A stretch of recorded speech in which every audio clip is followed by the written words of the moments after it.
আসসালামু আলাইকুম ওরহমতুল্লাহি ওবরাকাতুহ। দূর ও কাছে, দেশে ও প্রবাসে যে যেখান থেকে আমাদের আজকের এই ভিডিওটি দেখছেন, সকলকে জানাচ্ছি আন্তরিক প্রীতি ও শুভেচ্ছা। সম্মানিত সুধী, জাকাত টিভিতে আমরা আসছি জাকাত বিষয়ক কথা বলার জন্য। জাকাত ইসলামের তৃতীয় স্তম্ভ। যদিও আমরা বাংলাদেশি মানুষ, হাদিসের তর্জমা করার ক্ষেত্রে সর্বশেষে জাকাতের কথা বলি। এভাবেই বলি কালেমা, নামাজ, রোজা, হজ, জাকাত। বস্তুত সিরিয়াল মেনটেন যদি করি তাহলে কালেমা, নামাজ, এরপরেই হচ্ছে জাকাত। আল্লাহ রাব্বুল আলামিন পবিত্র কোরআনুল কারীমে অসংখ্যবার নামাজ কায়েমের কথা বলেছেন। আল্লাহ বলছেন আকিমুস-সালাহ, পাশাপাশি জাকাতের কথাও বলেছেন। তো আমরা নামাজকে যেভাবে কায়েম করছি, নামাজকে কায়েম করার জন্য আমরা মসজিদ বানাচ্ছি। নামাজকে কায়েম করার জন্য আমরা প্রতিদিন মুয়াজ্জিনের মাধ্যমে নামাজের দিকে আহ্বান করছি। নামাজকে কায়েম করার জন্য আমরা ইমাম নিযুক্ত করছি। নামাজ শিক্ষা দিচ্ছি মাদ্রাসা, মসজিদ, বিভিন্ন প্রাঙ্গণে। কিন্তু আমরা নামাজ যেভাবে আল্লাহ তাআলা কায়েম করার কথা বলেছেন, জাকাতকে এভাবে কায়েম করছি। আমরা কি জাকাতের ব্যাপারে এভাবে আহ্বান করছি মানুষদেরকে? উচিত হচ্ছে আমাদের প্রত্যেককেই জাকাতের জন্যেও মানুষকে আহ্বান করা। আল্লাহ রাব্বুল আলামিন কোরআনুল কারীমের মধ্যে বলেছেন, আল্লাযীনা ইম্মাক্কান্নাহুম ফিল আরদ আকামুস-সালাহ ওয়া আতুজ-যাকাহ। শাসকের দায়িত্ব হচ্ছে তারা নামাজ কায়েম করবে এবং তারপরেই তারা জাকাত আদায় করবে। সম্মানিত সুধী, এই জাকাত আমরা বর্তমানে এমন অবস্থায় চলে গিয়েছি, জাকাত কি আমরা মনে করি যে কিছু শাড়ি, কিছু কাপড়, এগুলো মানুষকে দেয়ার মাধ্যমেই মনে হচ্ছে জাকাত আদায় হয়ে যাচ্ছে। আসলে বিষয়টি এমন নয়। জাকাত হচ্ছে যখন একজন মানুষ, তার উপরে জাকাত ফরজ হয়ে যাবে, সে ব্যক্তি শতকরা ২.৫% সম্পদ, এই টাকাটা বা এই সম্পদের মালিক আল্লাহ রাব্বুল আলামিন তাকে দেননি। এই সম্পদের মালিকানা বানিয়ে দিচ্ছেন তাকে, যার উপর জাকাত ফরজ, যিনি জাকাত গ্রহণ করতে পারবেন। অর্থাৎ ৮টি খাত রয়েছে। ইন্নামাস সাদাকাতু লিল ফুকারা ওয়াল মাসাকিন ওয়াল আমিলিনা আলাইহা ওয়াল মুআল্লাফাতি কুলুবুহুম ওয়া ফির রিকাব ওয়াল গারিমিন ওয়া ফি সাবিলিল্লাহ ওয়া ইবনিস সাবিল। এই ৮টি খাতের মধ্যে আমরা যদি পরিপূর্ণভাবে জাকাত দেই, অর্থাৎ এদেরকে যদি জাকাত দিয়ে একজন মানুষকে স্বাবলম্বী করার চেষ্টা করি। আজ আমি একজনকে স্বাবলম্বী করার জন্যে আমার সম্পদের থেকে কাপড় না দিয়ে আমি সেই টাকাটা পরিপূর্ণ তামলিক, হাদিসের ভিতর আসছে তামলিক, অর্থাৎ মালিকানা করে দেয়া।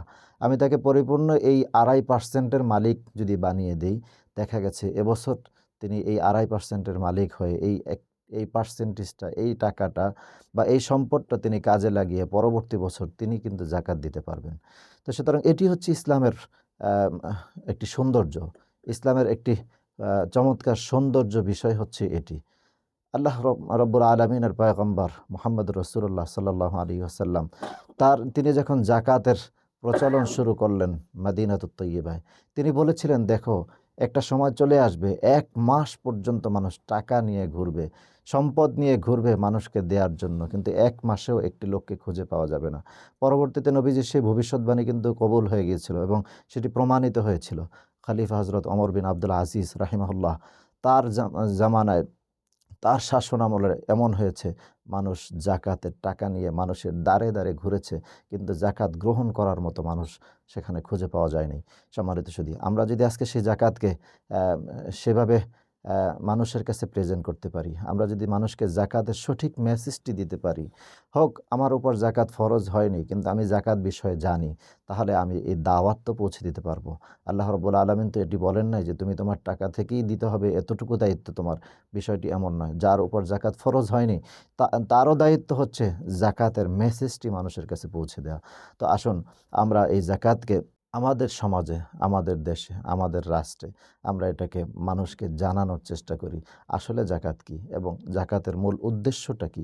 আল্লাহ রাব্বুল আলামিন তিনি কোরআনুল কারীমের মধ্যে অসংখ্য জায়গায় জাকাতের ব্যাপারে বলেছেন এবং এতটুকুও বলেছেন জাকাতের ভয়াবহতা খুবই, খুবই হতাশাজনক। আল্লাহ তাআলা বলছেন, ইয়াউমা ইউহমা আলাইহা ফি নারি জাহান্নামা ফাতুকওয়া বিহা জিবাহুহুম ওয়া জুনুবুহুম ওয়া যুহুরুহুম হাযা মা কানাসতুম লিআনফুসিকুম ফাযুকু মা কুনতুম তাকনিজুন।